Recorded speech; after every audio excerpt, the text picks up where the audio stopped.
For the next couple years, as we go through the North Node in Aquarius and we're receiving these Aquarius eclipses, one thing to keep in mind, especially if you are mainly a ritualistic practitioner, meaning that most of the work you do is ritualistic, it's at the altar, you have your candles and your spell work, and Aquarius magic, it isn't necessarily ritualistic. We can debate about it, whatever. That's not what I'm here to do, though. I want to educate on what Aquarius magic really, really looks like. And it's not always. Sometimes it is. If you have the inclination of like, I need to go do this ritual and I'm going to do it right now. Oh, I didn't realize. Let me put the pieces together. That is what I have accomplished. That's what I need to go do. Ritual time. Then that makes sense. Aquarius magic, though, a lot of the times it is those things that happen while we're out in the world with our friends, with our colleagues that look like everyday happen chance thing, but really are binding up our fates. They're turning our world. Someone's speaking something over you. That's an example. Not to say that that would happen, could happen. That's also could be positive, negative, neutral. So discern on your end if that feels resonatory.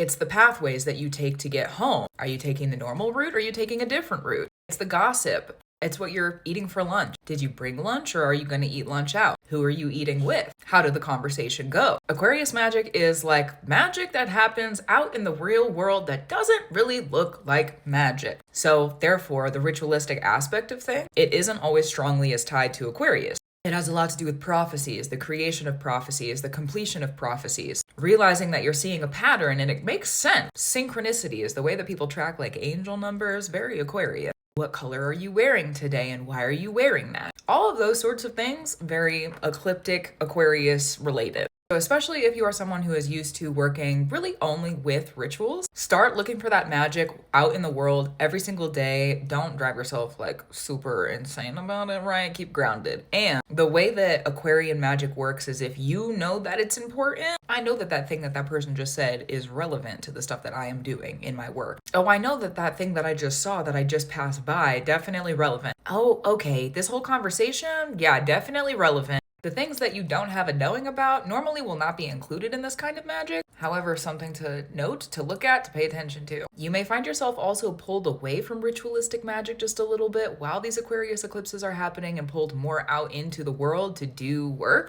Crazy, okay. That's a lot of change and a lot of different ways that that could be interacted with. So gratitude, reverence, and love to you. Also, before we go, one of the other things about Aquarian magic that's sort of like pinging in my brain right now that I want to bring up is that it also has to do with storm, Mother Nature, okay, the way the world is moving when it comes to like the earth healthiness, the environments, the animals, like that is also very Aquarian energy and the magic that's interactive with that. So if that becomes relevant, humans also, yes, and human society and the things that we've built, but also nature and animals and things like that. So gratitude, reverence, and love to you. Again, keep up the brew that you need to do. Happy eclipse season. It's been a very strange time, but a good one. Hopefully it's been good for you too. And I'll talk to you soon. Also true.